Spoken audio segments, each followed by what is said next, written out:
Alors, Erev Tov à tout le monde. Parashat Vayetse. Alors vraiment, ça faisait quoi, je pense 2 semaines qu'on n'avait pas eu cours. On avait eu le mariage, la semaine dernière on n'était pas là. Mais Baruch Hashem, aujourd'hui on revient avec un cours qui m'a excité rien qu'à de le préparer. Tellement, donc vraiment, j'espère qu'il vous plaira et que je Baruch Hu fasse qu'on trouve Siyata d'Ishmaya dans le cours de cette semaine. Alors, Parashat Vayetse. On va juste un peu faire une petite préface avant le cours. Yaakov Avinu, il va étudier à la yeshiva de Shem Ve'ever pendant 14 ans. Son papa Yitzhak lui dit, regarde, ton frère veut te tuer, et va chez Bethuel, et là-bas, va trouver chez Lavan, va trouver une femme, et Yaakov Avinu, il prend son baluchon, et il part à la yeshiva de Shem Ve'ever, où il va étudier pendant 14 ans pour se préparer à avoir véritablement les Shvatim. J'ouvre une parenthèse et tout le monde pose la question, pourquoi 14 ans et pas 50 ans et pas 5 ans et peut-être 12 ans? Pourquoi il y a eu 14 ans? Quel est le but d'avoir 14 ans? Alors, juste pour savoir qu'en vérité, il n'y a pas 12 Shvatim, mais il y a 14 Shvatim. Parce que Ephraim et Ménaché sont considérés aussi comme 2 Shvatim. Donc on a les 12 tribus, Reuven, Shimon, Lévi, Yehuda, Issachar, Zevulun, Gad, Asher, Dan, Naphtali, Yosef ou Binyamin. Et sur ça on rajoute Ephraim et Ménaché. Et donc en tout ça nous fait combien? 14 Shvatim. Par rapport aux 14 Shvatim, c'est là que Yaakov Avinu, il va aller étudier 14 ans chaque année pour pouvoir préparer un des Shvatim et se purifier dans la Torah pour pouvoir y arriver. Il va, Yaakov Avinu, arriver, alors c'est une grande discussion jusqu'à où il va arriver, entre Rashi et le Ramban. Est-ce qu'il va aller à Haran, et de Haran il va revenir en Eretz Israël, ou bien Yaakov Avinu il va aller à Be'er Sheva, et de Be'er Sheva, Akadosh Baruch Hu va le projeter vers Haran, et il y a une grande discussion dans les Midrashim, qu'est-ce que Yaakov y fait? Rashi est plus simple dans les versets, parce que juste pour qu'on comprenne, Haran c'est la Turquie, donc Yaakov Avinu, il part de Be'er Sheva, d'après Rashi, d'après le Ramban, il était à Hebron et non à Be'er Sheva, il monte pour aller en Turquie, donc il veut passer sur la droite de Jérusalem, passer la Jordanie, passer la Syrie. De la Syrie, il veut aller à Haran. Et là-bas, il se rend compte qu'il a passé le Beth Amikdash, il revient à Jérusalem, et là, il va avoir un rêve. Ce rêve, d'après beaucoup de Mefarshim dans la Kabbalah, vous savez, il y a une grande question qui se pose, que généralement, toutes les personnes qui dorment quand ils ont un songe ou quand ils ont une névoie, ce sont des personnes qui n'ont pas la Brit Mila. Voyons Avraham Avinu. Avraham Avinu va avoir la première prophétie, Brit Ben Abetarim. Et là, à ce moment-là, Avraham, il est à moitié endormi. Rashi nous dit pourquoi Avraham était endormi. Parce qu'Avraham avait 70 ans. Il n'avait pas encore eu la Brit Mila. Alors, pour parler à Kadosh Baruch Hu, et en étant réveillé, il faut avoir la Brit Mila. Avraham Avinu, après la Brit Mila, Parashat Vayera Hashem el Avraham, Be'eloné Mamre, au moment où la journée elle est ouverte, Chachamim nous disent pourquoi? Parce qu'Avraham a la Brit Mila. Comme Avraham a la Brit Mila, donc il est capable de voir Akadosh Baruch Hu, Bil'am Arasha, qui avait un niveau de prophétie égal à Moshe Rabbeinu. Pourtant Hachem va lui parler quand? Seulement et uniquement quand il va être endormi. Pourquoi? À cause qu'il n'avait pas de Brit Mila. Yaakov Avinu, il est ce qu'on appelle la perfection de l'homme. Le monde entier a été créé pour Avraham Avinu. Le Midrash nous dit même que Avraham Avinu va être sauvé que grâce au mérite de Yaakov. Yaakov, il s'appelle l'homme parfait. Yaakov, il s'appelle Titen Emet le Yaakov, Chesed l'Avraham. Donc Yaakov représente la perfection. Si Yaakov représente la perfection, quelle est la raison pourquoi Yaakov Avinu va devoir être endormi au moment du rêve de Yaakov? Pourquoi Yaakov ne pouvait pas voir le rêve et voir ce que Hashemouchou va donner, la névoie, la prophétie, durant que Yaakov va être éveillé. Sur ça, dans le Zohar est écrit que le Chalom Yaakov, la névoie de Yaakov, est tellement plus puissante qu'elle va dépasser la prophétie de Moshe Rabbeinu. Le Mirtav Meliaou, le Rav Dessler nous dit que dans le Zohar est écrit une opinion que c'est marqué dans la Torah, Lokam be Israël navi ke Moshe od. C'est vrai qu'il n'y a pas eu de prophète comme Moshe pendant que Moshe était réveillé, éveillé. Mais dans le rêve, il y a eu plus grand que la prophétie de Moshe Rabbeinu. Et cette prophétie s'appelle comment? Le Chalom Yaakov. Donc d'après certains, il faut comprendre qu'on a affaire ici à un rêve, à une prophétie qui va donner la vie du peuple juif jusqu'à la fin des temps. Chaque détail, chaque mot qui va être écrit, il doit être compris, analysé, vraiment pour pouvoir arriver à le comprendre. Et là, on nous enseigne plusieurs mots et on va essayer de décortiquer un peu ce rêve pour avoir plusieurs questions qui vont nous être utiles pour avoir une nouvelle vision de la vie ce soir. Ce soir, quand on va sortir, je vous garantis qu'on sera moins bête avant qu'on ait arrivé. Alors le verset, il dit, Vayachalom et Yaakov Avinu, il a rêvé. Et il a vu une échelle, Soulam, Mutzav Arza. Tous les Mefarshim se posent une seule question. Vous savez que dans la Torah, elle n'aime pas trop les échelles, et la Torah, elle n'aime pas beaucoup les escaliers. La preuve, c'est que dans le Misbéach, il y a même un interdit d'avoir des escaliers. Lo ta'ale bema'alot al Misbechi. Akadosh Baruch Hu, il a interdit à Moshe Rabbeinu, dans la Torah, de créer un hôtel avec des escaliers. Il fallait avoir une pente. Première question. Pourquoi Kadosh Baruch Hu, il parle à Yaakov Avinu avec une échelle? Veine Sulam Mutzav Arsa Verosho Magia Shamaima. La Torah nous continue. Elle nous dit Veine Malachim Olim Veyordim. Des anges qui montent et qui descendent. Qu'est-ce que ces anges montaient et qu'est-ce que ces anges descendaient? Pourquoi la Torah, elle précise que l'échelle était posée par terre et arrivait au ciel? On n'avait qu'à dire Rosho Magia Shamaima. La tête de l'échelle arrivait dans le ciel. Pourquoi la Torah nous précise Vehine Sulam Mutzav Arza et que le Sulam, il était posé? Si c'est un rêve, on n'avait qu'à dire Rosho Magia Shamaima, que la tête allait dans le ciel, et j'aurais compris que les pieds étaient par terre. Alors pourquoi la Torah dit Veine Sulam Mutzav Arza Verosho Magia Shamaima? Et le passage qui dit Veine Hashem Nitzav Alav. Et Dieu était, traduction littérale, debout sur lui. Qu'est-ce que ça veut dire sur lui? À côté de lui. Quoi, Dieu a écrasé Yaakov Avinu? Qu'est-ce que ça veut dire que la présence divine, Veine Hashem Nitzav Alav? Alors, avant qu'on continue, principe de base qu'on connaît, chaque fois qu'on voit dans la Torah le mot Hashem représente la Rachamim, la pitié. Chaque fois que nous voyons le mot Elohim, représente la Midat Hadin. Alors, maintenant, qu'est-ce que ça veut dire? La Torah dit Veine Hashem Nitzav Alav. Vayomer Ani Hashem Elohim.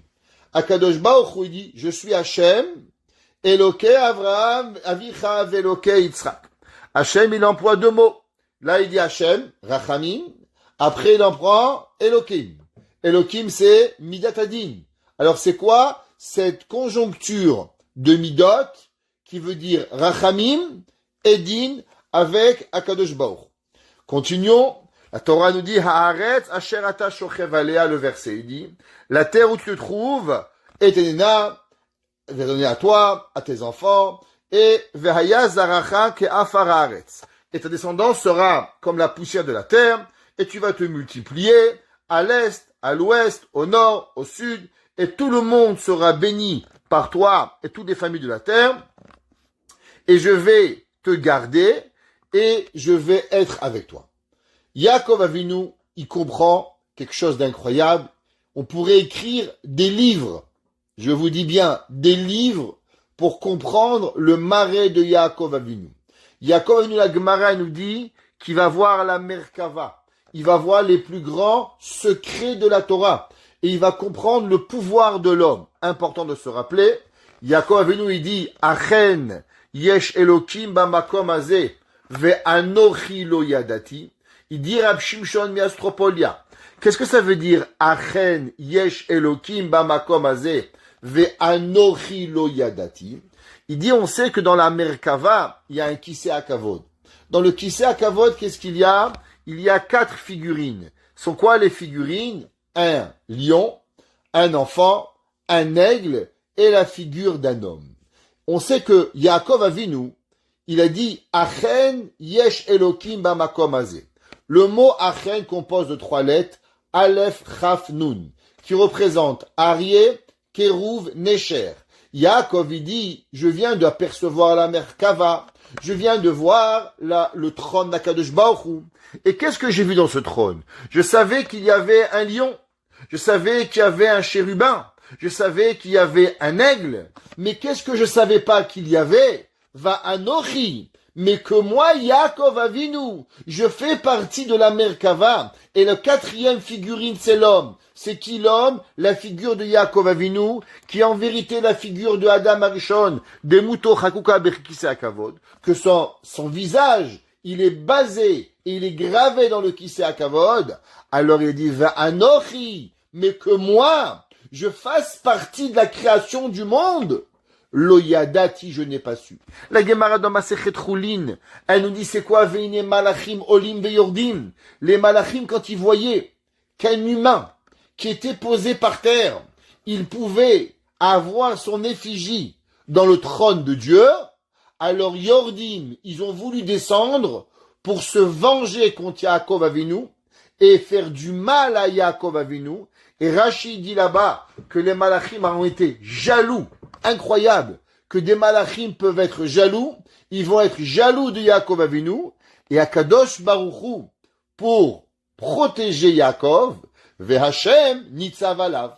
Akadosh Baruch Hu a dû venir lui-même protéger Yaakov des bons anges. De qui on parle? D'après le Rashi, d'après le Midrash, on parle de Michaël et Gabriel, ou bien de Raphaël et Gabriel, tout dépend des Midrashim, donc 2 bons anges, pas des anges de la mort, des anges qui sont les anges protecteurs normalement, ont voulu blesser Yaakov, si ça n'a été que Akadosh Baruch Hu, Vehashem nitzav alav. Akadosh Baruch Hu, il est venu protéger Yaakov. Et là, on va se poser une question. Comment un homme de chair et de sang, qui est né d'une père et d'une mère, vous savez, c'est marqué dans la Torah, un verset qui est troublant. La Torah nous dit, Vayeler ish mi bet Levi, vayikach et bat Levi.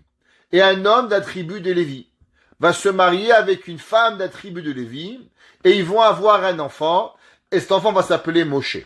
Chachamim pose la question, pourquoi la Torah nous dit, un homme de Lévi va aller avec une femme de Lévi? C'est pas propre, ça. C'est comme ça qu'on parle. Un homme, il va avec une femme. On aurait dû dire, Vayikach ish et bat Levi. Un homme a marié une fille de Lévi, et madame, ils ont eu un enfant. Pourquoi la Torah nous dit, Vayeler ish mi bet Levi?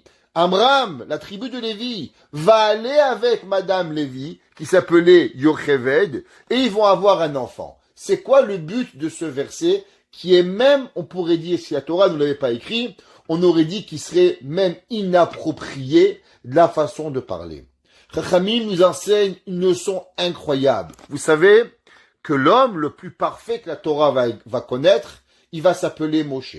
Moshe va connaître des profondeurs de la Torah qu'aucun homme va connaître. La Torah savait aussi qu'il va y avoir un homme beaucoup plus tard, ou plutôt une femme qui va s'appeler Marie, et qu'elle, elle va nous dire qu'elle a eu une relation avec le bon Dieu, et que cet enfant-là, il va devenir le fils de Dieu. La Torah nous dit chez nous, il n'y a pas de Sainte Marie. La Sainte Marie, c'est pour la poubelle, rien d'autre. Chez nous, tu veux un bébé, il y a un homme et il y a une femme. Et malgré que l'homme, il vient de chair et de sang, ça n'empêche pas l'homme de pouvoir arriver à des niveaux supérieurs que nous n'avons pas d'idée. Dans le monde goy, ils pensent que l'homme, pour pouvoir être un homme bien, pour pouvoir être un homme pieux, pour pouvoir être un homme qui va être au-dessus de la norme, il doit avoir quelque part de la divinité dans lui. Chez eux, leur meilleur des prophètes, ils ont été obligés de lui mettre de la divinité pour dire qu'il va s'élever. Dans le peuple juif, on n'a pas besoin de divinité pour s'élever. Un homme peut aller avec une femme, papa, maman, font un bébé, et ce bébé devient magique. Ce bébé va devenir Moshe Rabbeinu. Yaakov et Yitzhak et Rivka vont avoir un enfant. Cet enfant va s'appeler Yaakov, va devenir le but de la création du monde. Et plus que ça, le Midrash, dans Vayikra Rabbah, dans Parashat Bechukotai, il dit là-bas que le créateur du monde, c'est qu'il associé de la création du monde, s'appelle Yaakov Avinu. Ça veut dire qu'il y a un homme qui est non seulement pour qui le monde va être créé, mais il va faire partie intégrale de la création du monde. Et là, on va se poser la question. Comment un homme de chair et de sang peut arriver à devenir l'homme le plus parfait que la création, elle va exister?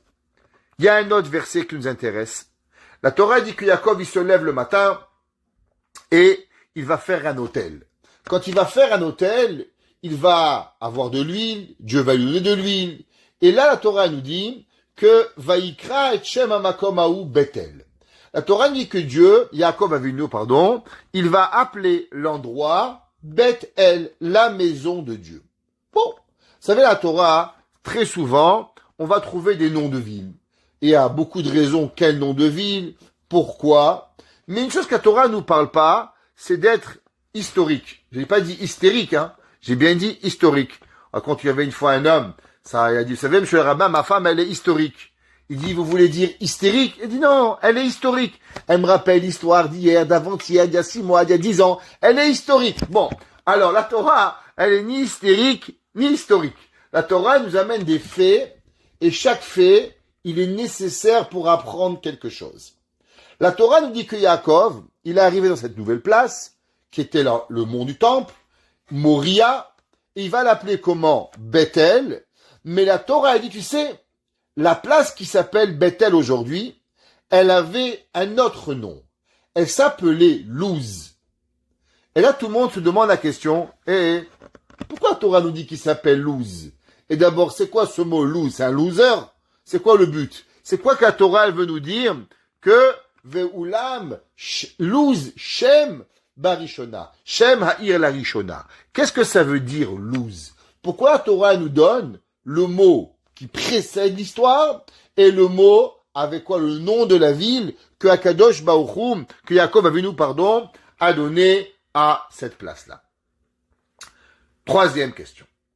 Yaakov Avinu va faire un vœu.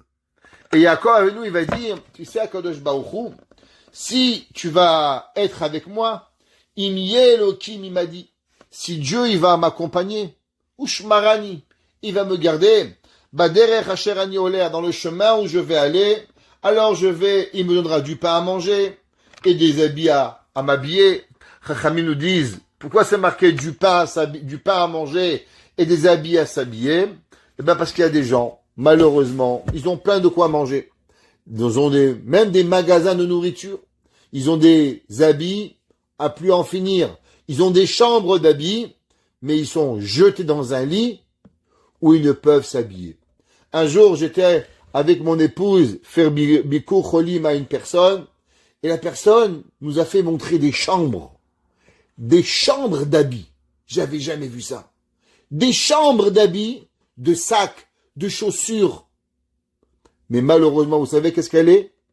Elle est en peignoir, jetée dans un lit depuis 10 ans. Barminan.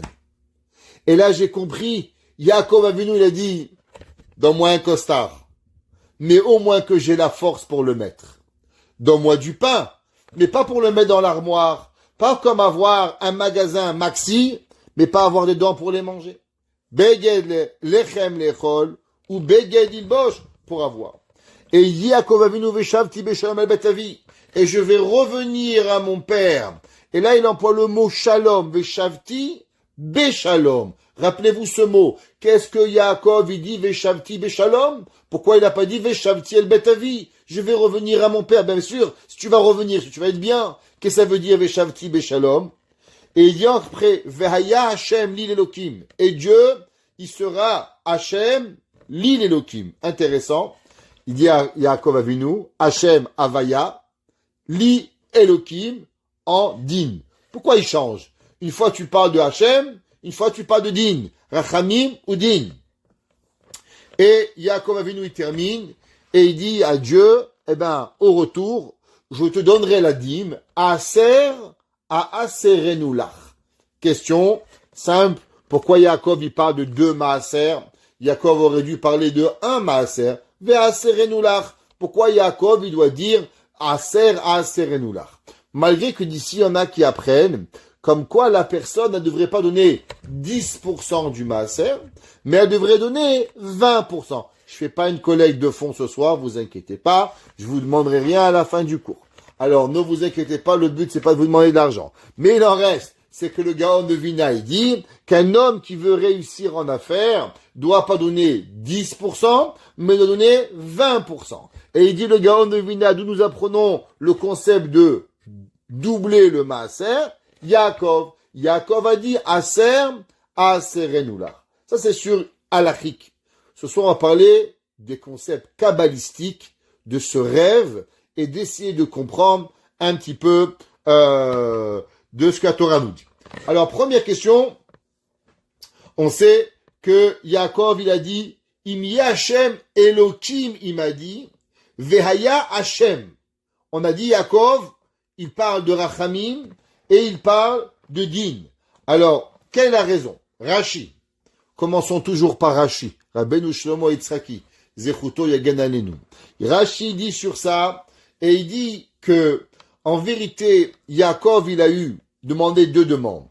D'abord, qu'Hachem soit avec lui, mais pas suffisamment qu'Hachem soit avec lui. Il a voulu, comme quoi, Kadosh Baruch Hu soit entièrement avec lui. De son premier enfant, jusqu'au son 12e enfant. Et même Yaakov voulait avoir 14 enfants. Si ça n'a été que Réhouven, il a mélangé la couche de son père, Yaakov n'aurait pas eu 12 shvatim, mais il aurait pu avoir 14 shvatim, comme on a dit au départ. Et c'est pour ça que Yaakov va prier pas 12 ans à la yeshiva, mais étudier pendant 14 ans.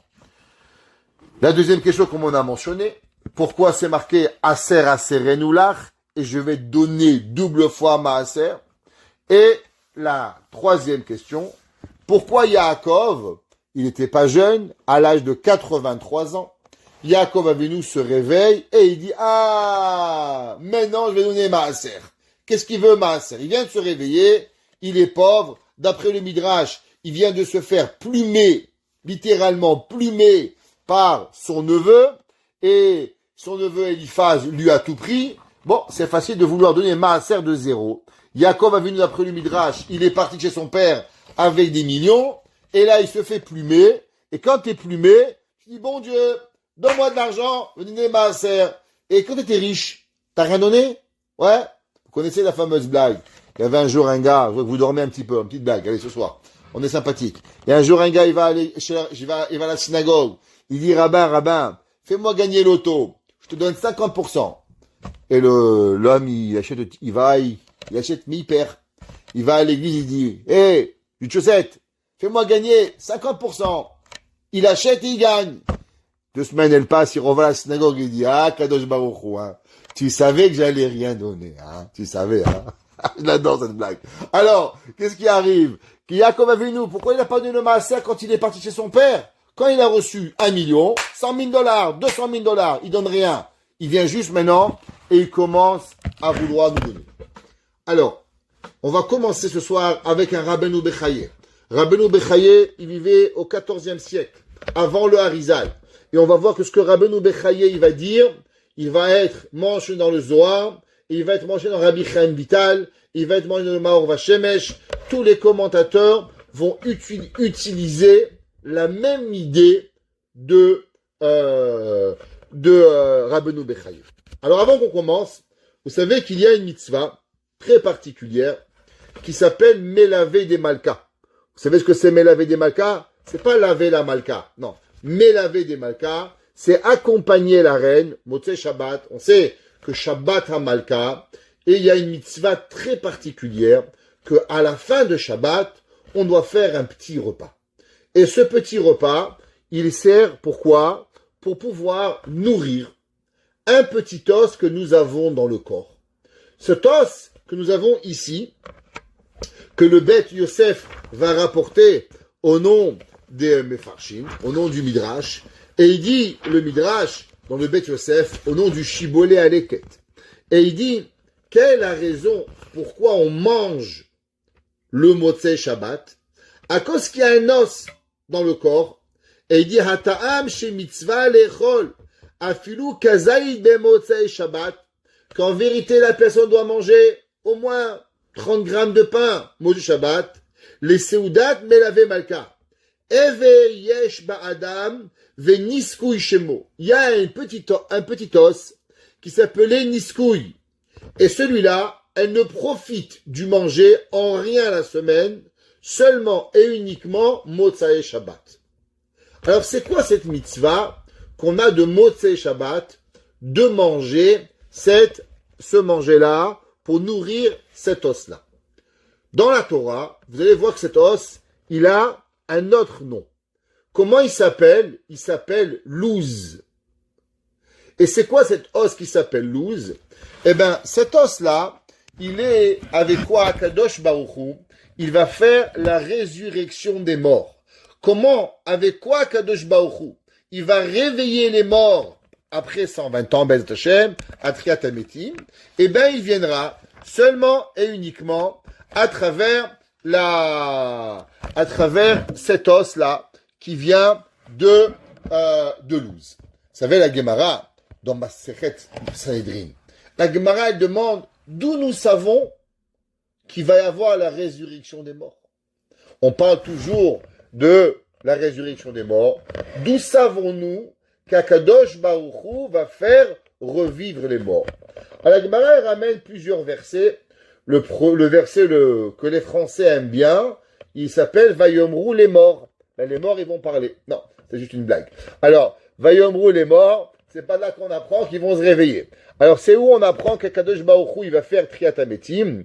Alors, il y a un verset dans Parashat Beshalach, Az Yashir Moshe, dit la Gemara, alors il chantera Moshe ou Bnei Israël. La Gemara dit, qu'est-ce que ça veut dire Az Yashir? Az Shar Moshe, alors il a chanté. Pourquoi tu dis Yashir, il va chanter? Dit la Gemara, parce que Moshe Rabbeinu, il va se réveiller après la mort, et il va de nouveau chanter. Il va de nouveau avoir Triat HaMetim, et il va chanter. La Gemara dit aussi qu'il y a un Kal Vachomer. Qu'est-ce que ça veut dire Kal Vachomer? Alors, juste pour comprendre ce que c'est Kal Vachomer, la Torah, elle s'apprend avec 13 façons. Amar Rabbi Ishmael, Bishlosh Esre. La Torah, elle dit qu'il y a 13 façons que la Torah, elle peut, Shlosh Esre façons que la Torah, elle est nidreshet. La première façon, ça s'appelle Kal Vachomer. Exemple, la Gemara, elle dit, si je vous pose la question, avez-vous le droit de tuer un homme? Oui, l'autre tirtzach. D'où savez-vous qu'on ne peut pas tuer deux hommes? Bah, si, tu n'as pas le droit de tuer un homme, c'est sûr que tu n'as pas le droit de tuer deux hommes. Ok? Ça s'appelle un a fortiori. Et la Gemara a dit que les Kal Vachomer, Gezer HaShava, Binyan Av, Klal Upratu Klal, toutes ces fonctions, Shlosh Esre, ils font partie intégrale de la Torah. Et la Gemara nous dit que tu sais comment on sait qu'il y a Kadosh Baruch Hu, il va faire revivre les morts. Dit la Gemara comme ça. De lo havu chaye. Si déjà, Akadosh Baruch Hu, il a donné la vie à l'homme dans le ventre de la mère, c'est mort. Il y a un œuf, il y a une semence, c'est tout mort. Et Akadosh Baruch Hu, il prend une ovule, et il prend la semence, et il va, et il crée de la vie. Mais de la vie à partir de quoi? À partir de la mort, à partir de rien. Et Akadosh Baruch Hu, il est capable de donner de la vie. Quelque chose qui a de la vie déjà. Akadosh Baruch Hu ne va pas être capable de le faire revivre. Et il dit, Rashi, qu'est-ce que ça veut dire? Rashi dit, si déjà Dieu, il est capable de faire vivre quelqu'un qui n'a jamais vécu sur terre, quelqu'un qui est venu sur terre, Akadosh Baruch Hu, il va pas le faire revivre. La Gemara nous dit que là, c'est de là-bas que nous apprenons qu'il y a la Triyat Abetim min ha-Torah. Nous dit Rabbeinu Bechaye. Maintenant, avec cette préface, il dit Rabbeinu Bechaye une chose incroyable. Et il dit, on va lire, Ve'ulam luz shem ha'ir l'arishona. Et il dit l'endroit qui s'appelait Bethel, et qui est en vérité un autre nom, Yerushalayim.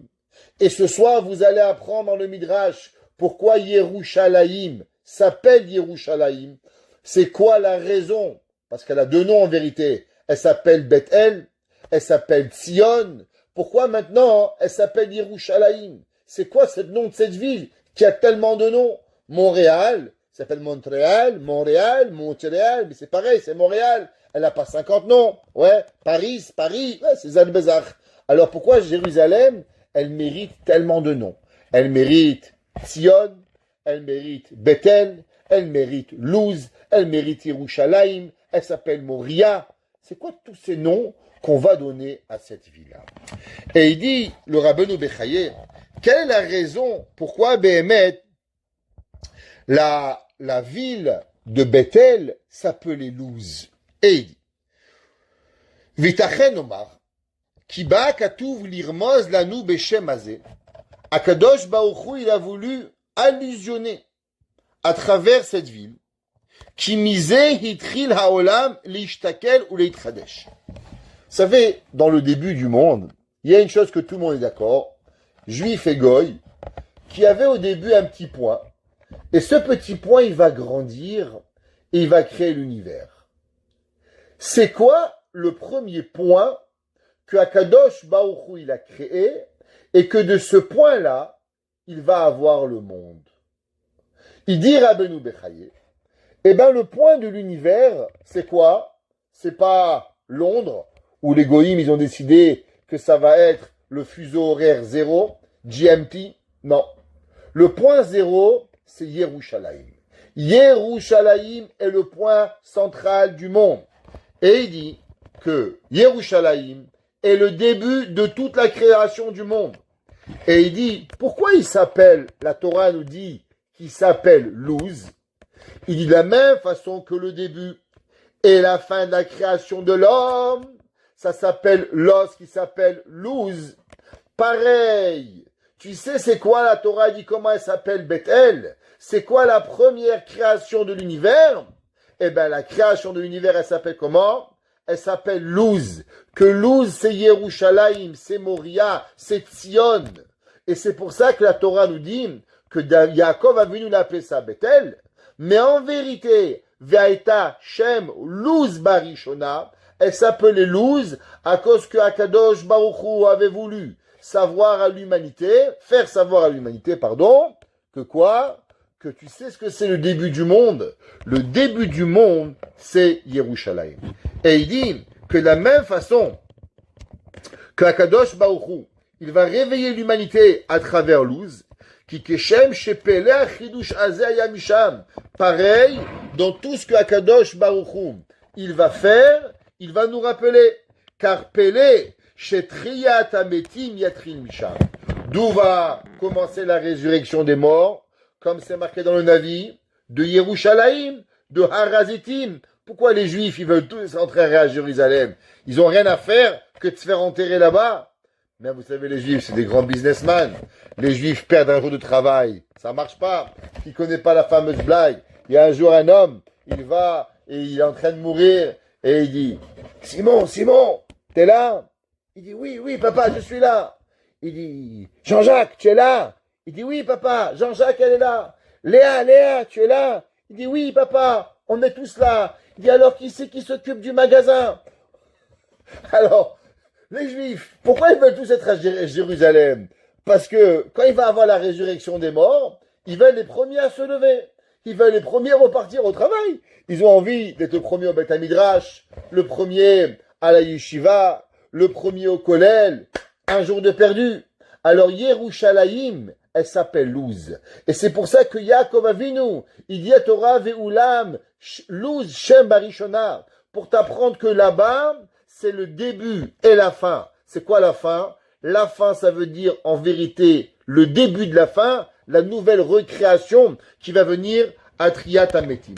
Et il dit, car, Vekvar bier David Amelech alav shalom. Et dit Rabbeinu Bechaye, et c'est ça que David Amelech il a écrit, Ki briat haaretz, gam briat hanefesh, ve'aguf, hu me'aimtsaout itzion. Il dit que David Amelech il a écrit dans Tehilim 50, Pasuk Aleph. Et il dit qu'en vérité, toute la création du monde et de l'homme, qui sont en vérité l'homme, une petite création de l'univers, comme ceux qui suivent les cours de Rabbeinu Bechaye, de Chovot Alevavot, aussi Rabbeinu Bechaye Ipen Pekuda, qu'il a écrit, et il dit David Amelech, El Elokim, Asher Diber, Veikare Eretz, Mitzion Miklal Yofi. Il dit que Tzion, c'est la gloire et la beauté. C'est quoi la gloire et la beauté? La gloire et la beauté que toute l'humanité et que toutes les créations de l'univers n'ont été créées qu'à travers Yerushalayim. Yerushalayim est la base centrale de l'univers. Et il dit le Rabbeinu Bechaye, c'est pour ça qu'elle s'appelait Luz. Pour comprendre cela, le Midrash dans Rabbah, il nous dit qu'il y avait un jour un homme qui s'appelait Adrianus. Adrien. Adrien était un nom très connu chez les Romains à l'époque, et il était un homme que malheureusement, son travail était d'enterrer les gens. Et à l'époque, ce que les Romains faisaient, ils jouaient beaucoup avec les morts, ils les cassaient, ils les écrasaient, ils en faisaient beaucoup de choses. Et ce Adrianus, il a demandé à Rabbi Yoshua ben Hanania. Rabbi Yoshua ben Hanania était un homme d'une intelligence hors pair, et Rabbi Yoshua ben Hanania avait ses entrées au palais de Rome, et tous les empereurs de Rome de l'époque, parce que ça allait très vite là-bas, ils se tuaient tous, ils étaient tous en train de s'empoisonner, et dans la vie d'un homme, on pouvait passer plusieurs Césars, il restait pas très longtemps, les Césars de l'époque, malheureusement, ou bien heureusement, je sais pas. Alors, Adrianus a rencontré Rabbi Yoshua ben Hanania, ce génie en Torah, qu'il va donner des machalim, qui va expliquer des milliers de pages de Gemara, qui va aller jusqu'à parler avec énormément de grands sages de son époque. Et Rabbi Yoshua ben Hanania, il lui a demandé, cet homme-là, Mechan akadosh baruch hu metzitz et ha'adam le'atid lavo. Il lui a demandé à Adrianus, Adrien, vous parlez les Juifs qu'il va y avoir Triyat Hametim. De où Akadosh Baruch Hu, il va aller chercher la vie pour pouvoir redonner la vie. On sait que Akadosh Baruch Hu, c'est marqué dans le pasuk, En Chadash Tachat Hashemesh. Il n'y a rien de nouveau sous le soleil. Ça veut dire que Akadosh Baruch Hu, quand il va recréer l'homme, c'est pas qu'il a besoin. Akadosh Baruch Hu doit prendre de la vie pour redonner la vie. Akadosh Baruch Hu a créé un homme, cet homme s'appelle Adam Arishon, à ce moment il a donné la vie, et depuis Akadosh Baruch Hu il reprend cette vie, il la redonne. Akadosh Baruch Hu, bien sûr, il aurait pu créer 1 milliard d'êtres humains, en claquant des doigts, en parlant, Hachem il crée ce qu'il veut.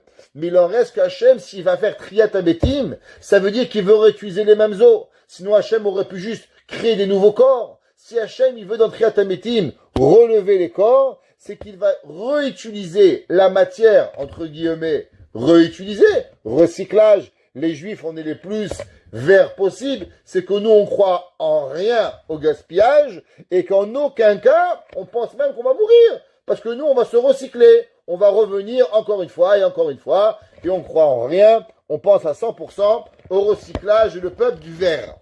Marley lui a dit, mais Luz chez le Shidra. Il lui a dit, c'est vrai. Et c'est pour ça qu'il y a un os, que dans cet os, il y a véritablement la vie de l'éternité.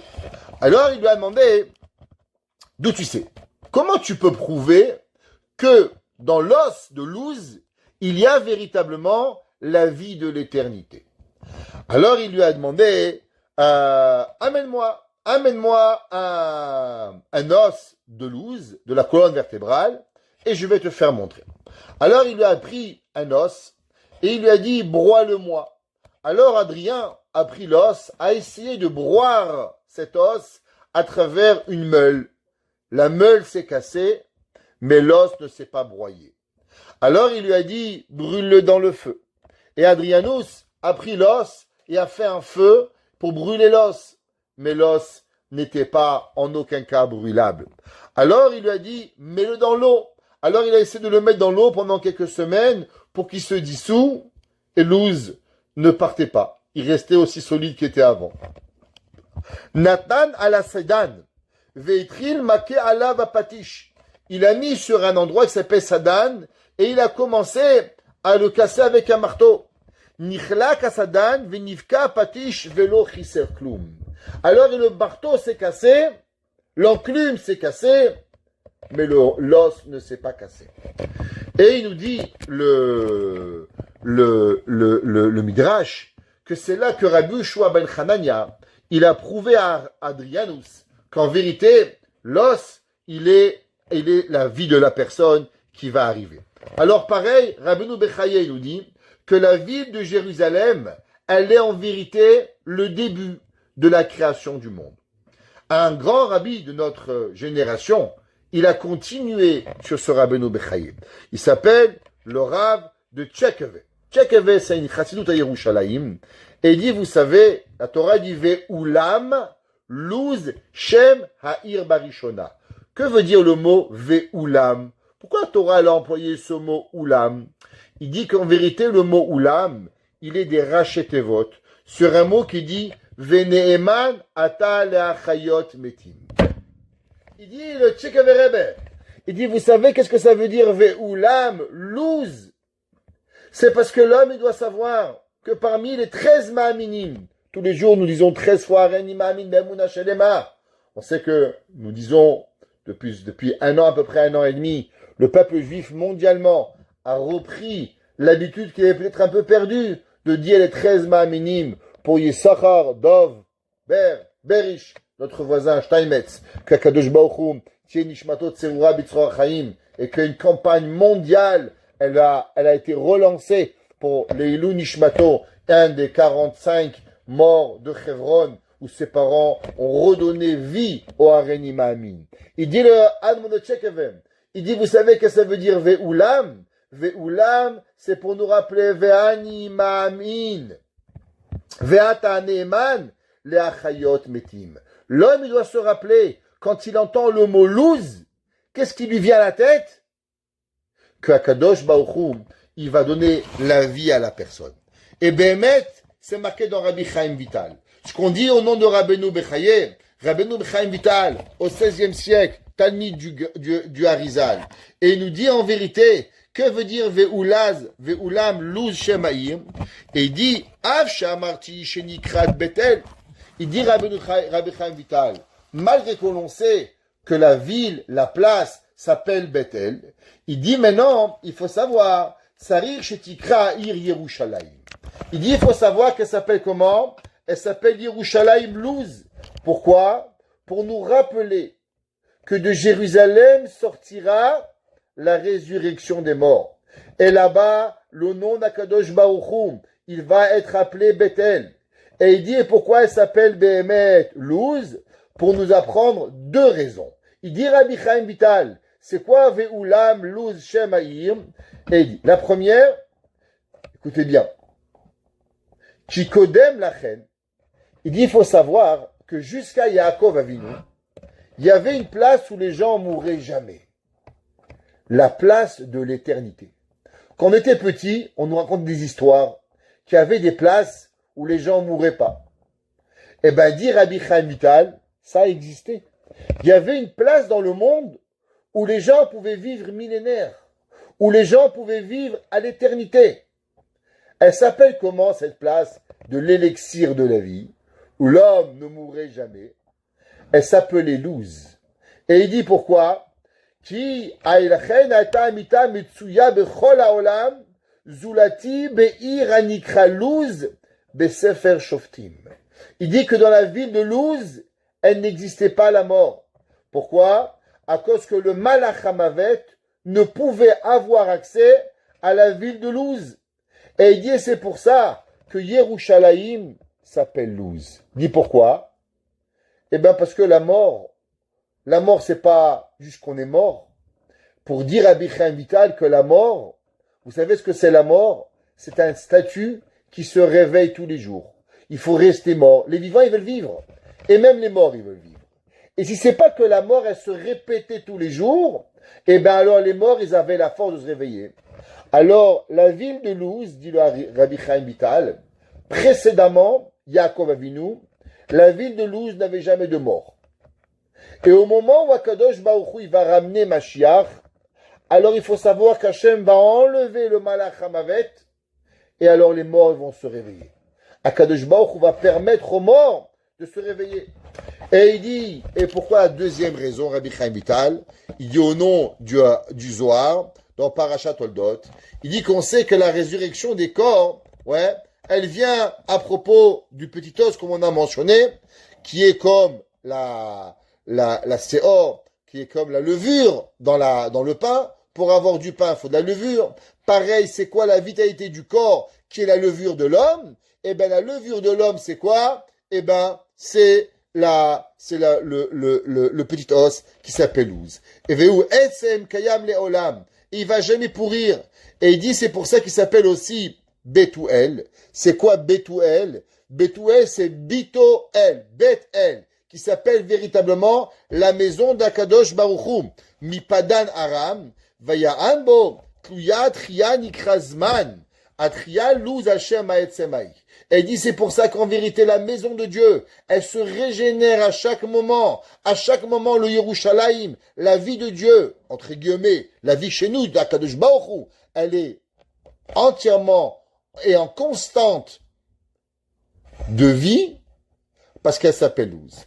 Venoda ki atriat yebe'emek yoshafat samur le chomot Yerushalayim. Et là-bas, c'est ce qu'on appelle le Harazitim. Et ils vont là-bas se lever tous les morts. Et c'est pour ça, à Ir Yerushalayim tikraz Luz, ki bat ye ikar triat ametim. Et il dit qu'à la fin des temps, comment va s'appeler Yerushalayim? Eh ben, Yerushalayim va plus s'appeler Yerushalayim, mais elle va récupérer ce mot Luz pour nous enseigner que de là-bas va véritablement avoir la vie de la vie après la mort. Notre grand maître, le Maor Vashemesh, Rav Kolinimutz Epstein, 18e siècle, Talmid notre cher vénéré, qu'un jour on va tous aller ensemble voir le tombeau de Rabbi Elimelech de Lizinch, Zechuto Yagan Alenu. Si vous ne savez pas qui c'est, je me fâche. Rabbi Elimelech, c'est notre copain. Ici, il est ramené pratiquement à chaque cours. Celui qui ne sait pas encore qui il est, on va avoir des problèmes. Alors, le Maor Vashemesh, il dit, qu'est-ce que ça veut dire Yaakov Avinu Lomet? La Gemara dit que Yaakov Avinu, il n'est pas mort. La Gemara dans Ta'anit, page 5b, elle dit que il est pas mort. Et tout le monde se pose la question, mais on a enterré Yaakov. Yaakov Avinu, on l'a mis sous terre. Yaakov Avinu, on l'a même embaumé. Alors comment toi tu peux dire que Yaakov Avinu, il est pas mort? Et il dit le Maor Vashemesh. Il dit bien, on va essayer de recomprendre ce principe de Luz. Il dit, on sait que le Luz, qui est le corps, le seul os qui n'a eu aucun dérivé du Etz Hadaat. On sait que le Etz Hadaat, c'est le fruit interdit qui s'est réparti dans tout le corps et automatiquement qu'il a amené la mort dans tout le corps de l'homme. C'est pour ça que les yeux ne voient plus, les oreilles n'entendent plus, les mains ne bougent plus, parce que le Etz Hadaat, il a apporté la faim, la mort à ce corps. Mais il y a un seul endroit où le Etz Hadaat, il dit, l'Oma Vashemesh, où le Yetzer Hara, il n'est pas rentré, le Malach Hamavet, il n'est pas rentré. Ouais, pourquoi? Parce que cet os-là, il dit, il mange pas la semaine. Le seul moment où il mange, il profite, c'est Motzei Shabbat. Mais du fait que Adam Arishon, il a mangé le Etz Hadaat vendredi, mais que lui, pendant 6 jours, il jeûne. Alors il ne peut pas manger. Donc du fait qu'il ne peut pas manger. Donc c'est pour ça que le Luz, ce petit os, ne peut mourir. Parce qu'en vérité, la mort n'est venue que malheureusement à cause des dérivés des profits du Etz Hadaat. Mais du fait que le Luz ne mange pas, donc il n'a pas goûté le Etz Hadaat, et comme il n'a pas goûté le Etz Hadaat, alors automatiquement, il ne peut pas mourir. Et c'est pour ça qu'il vit à l'éternité. et que c'est pour ça que de lui, il va vivre et que Akadosh Baruch Hu va réveiller les morts comme la levure qui va se réveiller à travers le corps humain. Il dit, Umi shiyuchal itpaer bekar, shelo ne'ene klal kol yemei haolam hazeh. Et il dit en un mot, si un homme, il voudrait vivre l'éternité, qu'est-ce qu'il devrait faire? Il devrait en aucun cas profiter de ce bas monde. Si l'homme, il profite de ce monde, alors malheureusement, il reçoit les avantages et les inconvénients. Bon, l'inconvénient principal, c'est que vous prenez des kilos et que vous rentrez plus dans votre costume. Bon, ça arrive. Mais un autre avantage, c'est bon, magnifique. Mais le pire des inconvénients, c'est que ça amène la mort. Mais ceux qui arrivent à ne jamais profiter de ce bas monde, alors automatiquement, ils ne peuvent pas mourir. La Gemara a dit que Rabbi Yehuda Hanassi, avant de mourir, il a levé ses mains vers Dieu. La Gemara est dans Masechet Ketubot, page 104. Et elle dit, au moment où il est mort, il a dit Rabbi Yehuda Hanassi, Dieu, tu sais très bien que je n'ai point profité de ce monde, aucun de mes 10 doigts, rien je n'ai reçu, même pas d'un seul petit doigt. Ça veut dire, il dit le Maor Vashemesh. Qu'est-ce que ça veut dire Yaakov Avinu Lomet? Eh bien, du fait que Yaakov Avinu n'a pas mangé de Etz Hadaat. Yaakov Avinu, en aucun cas, il n'a profité de ce monde. Toute l'alimentation, la vie et la vitalité de Yaakov était seulement sur un principe, pour servir à Kadosh Baruch Hu. Il n'y avait rien qui était fait en plaisir personnel. Et il dit que c'est pour ça que Yaakov, Vayavo Yaakov Louza. On va voir dans la Torah nous enseigne que Yaakov il va venir à Luz. C'est quoi? C'est que Yaakov Avinu, il est arrivé de la même façon que dans son corps, il y a un petit os, que ce petit os, il profite pas de ce monde, et que de lui, il y a une vitalité pour éternité. Eh bien, Yaakov Avinu, dit le Maor Vashemesh, il est arrivé au niveau que tout son corps, il soit Luz, que tout son corps, il a cette force de quoi? De pouvoir être à Kadosh Baruch Hu. Pourquoi? À cause que lui, il représente toute l'humanité. Yaakov Avinu l'omet. Et Yaakov Avinu était collé en spiritualité à Kadosh Baruch Hu. Et automatiquement, il dit le Maor Vashemesh que Yaakov Avinu l'omet. De la même façon que le louz, il meurt pas. Eh bien, tous les ossements de Yaakov sont au même niveau de louz. Et c'est pour ça que le verset, il dit El Shaddai Nira Elai Belouz. Le verset plus tard, Yaakov il va dire que El Shaddai, il s'est apparu à moi à Luz. Pourquoi il répète ce mot Luz? Qu'est-ce qu'il a Yaakov Avinu avec ce mot Luz, Luz, Luz, Luz, Luz? Qu'est-ce qu'il a Luz? Qu'est-ce qu'il a perdu? Eh bien vous savez, il n'a rien perdu, il a tout gagné. Yaakov n'a rien perdu dans Luz. Yaakov a seulement gagné à cause que Yaakov Avinu, il est arrivé à la madriga de pouvoir véritablement vivre proche d'Akadosh Baruch Hu, et grâce à cela, Velo yu yicholim shum'a velashon, et il dit que Akadosh Baruch Hu nous a appris que si l'homme il était capable de ne profiter de ce monde que pour Akadosh Baruch Hu, alors il n'y aurait aucune nation du monde qui pourrait nous faire du mal. C'est pas pour rien, vous savez, que la Torah, il est tard déjà, c'est marqué Vehine Sulam Mutsa Vartsa. C'est quoi? Au même moment, la Torah nous dit Vehine Sulam Mutsa Vartsa Verosho Magia Shamaima. Que veut dire le mot Sulam? Le mot Sulam est en vérité un rachetevot sur cette mitzvah magnifique. C'est quoi la mitzvah avec quoi l'homme il mange pour Akadosh Baruch Hu? Seudat Levayat Malka. La Seuda qu'on accomplit, qu'on accompagne la reine. Soulam, c'est les rachetevot. Seudat Levayat Malka.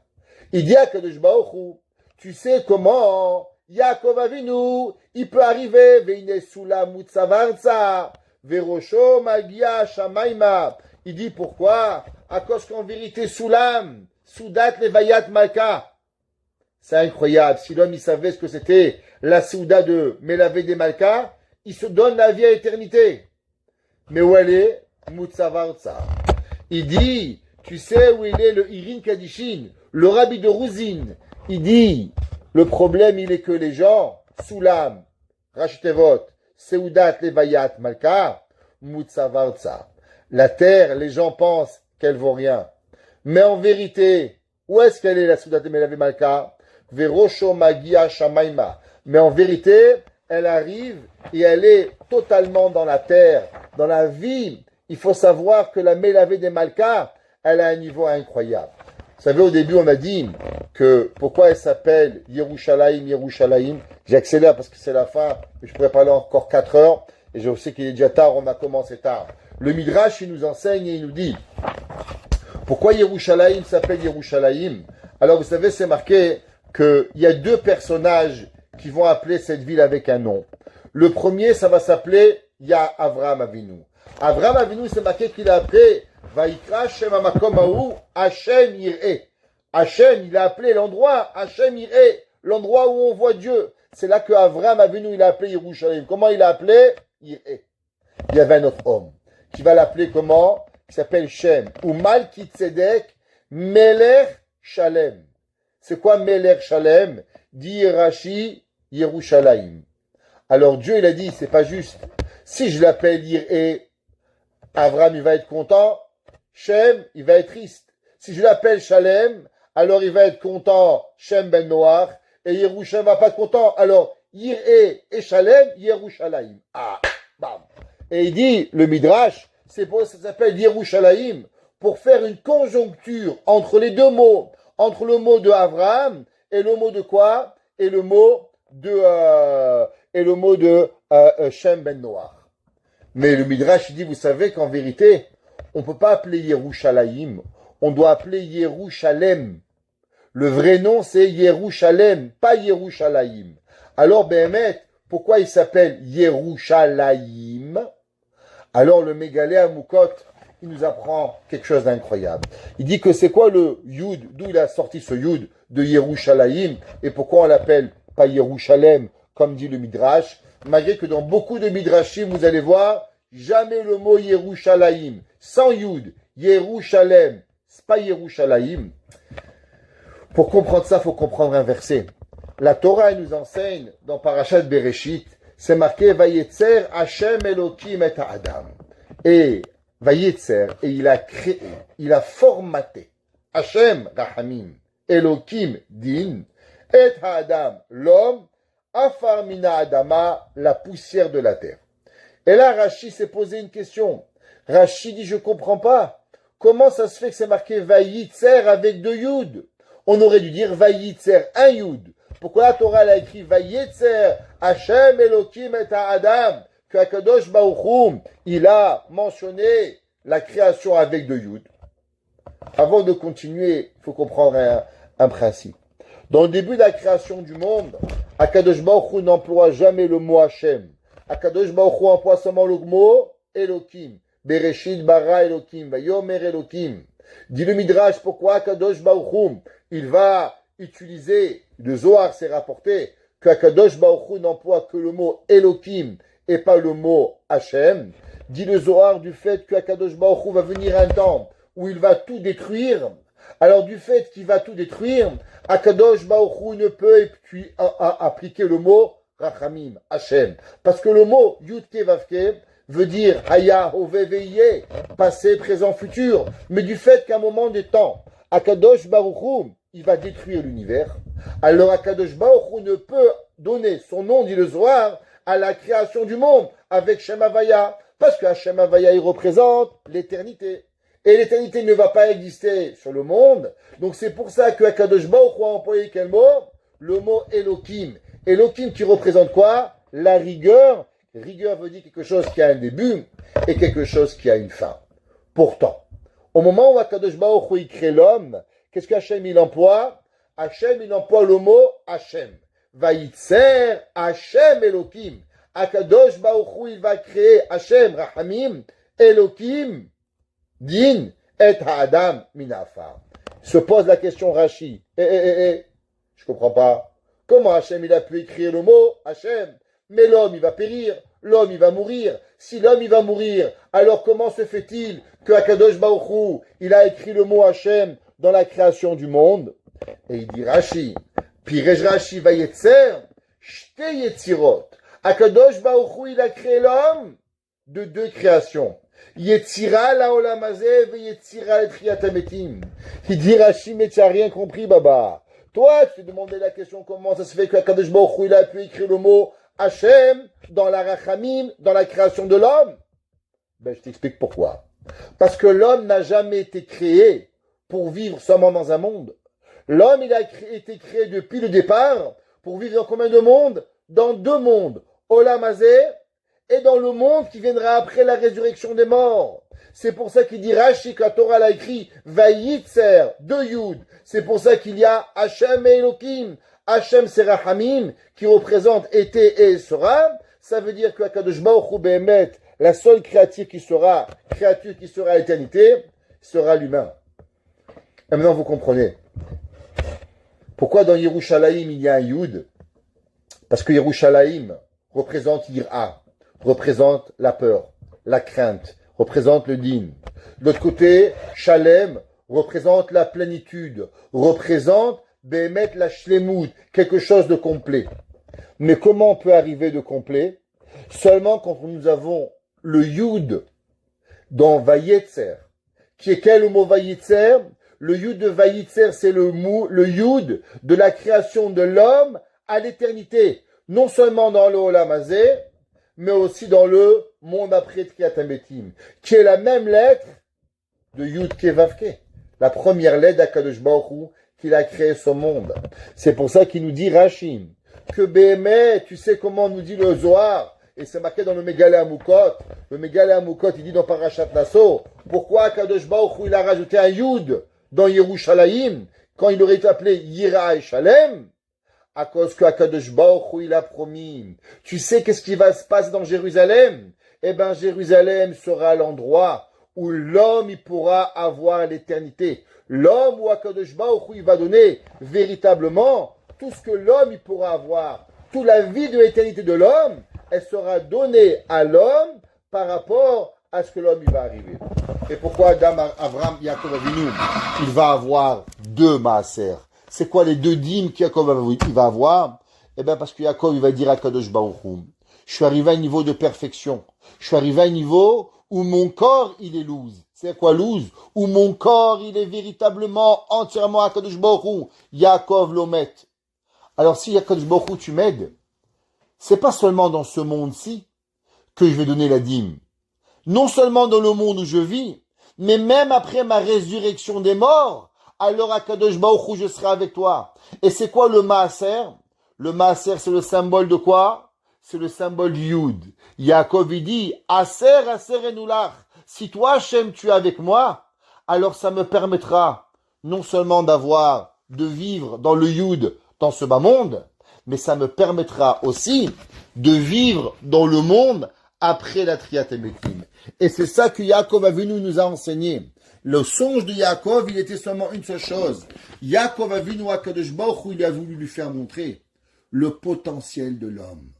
L'homme, souvent, il pense, mais qu'est-ce que je suis? Tu sais qu'est-ce que tu es? Malachim, Olim, Veyordim. Les anges, ils peuvent monter et descendre. Mais il y a un personnage qui peut arriver à des niveaux que l'homme n'a pas seulement d'idée. Pas monter et pas descendre. Pas vivre et mourir. Mais l'homme, il peut avoir la vie de l'éternité. Et comment l'homme, il a la vie de l'éternité? Quand l'homme, il met avec lui le Yud. C'est quoi le Yud? C'est quand l'homme, il apprend à ne pas profiter de tout ce qu'il peut manger, boire, dormir. L'homme, il apprend à rajouter avec lui la Kedusha, la sainteté, le Shabbat. Quand la Kedusha, elle part, alors on aimait laver la reine. On apprend que tout ce qu'on a fait, c'est pas pour se gaver le ventre. La tchouchouka et la pkaïla et les couscous, c'est bon. Mais en vérité, c'est seulement pour un but. Nous avons mangé pour pouvoir honorer Hachem. Nous avons fait pour s'élever la matière. Yaakov Avinu, après qu'il va étudier 14 ans de sa vie, alors c'est là qu'il va pouvoir vivre une vie, Vehine Luz Shem Ha'ir la Rishona, que son corps entier a été transformé en sainteté, Vehine Yaakov Lomet. La même façon que Yaakov est arrivé à pouvoir transformer et transcender son corps en un symbole de sainteté, qu'Hachem y fasse que notre corps soit transcendant, transcender Dusha, Tahara, et que nous méritons tous de voir de nos yeux, très bientôt, Triat Hametim, la résurrection des morts, et qu'ensemble nous pouvons dire, Iné, enfin, Akadosh Baruch Hu va de nouveau résider à Yerushalayim, et que les portes du ciel s'ouvrent, et que Mashiach Tzidkenu pour descendre, Baruch Hanai Leolam, Amen ve Amen.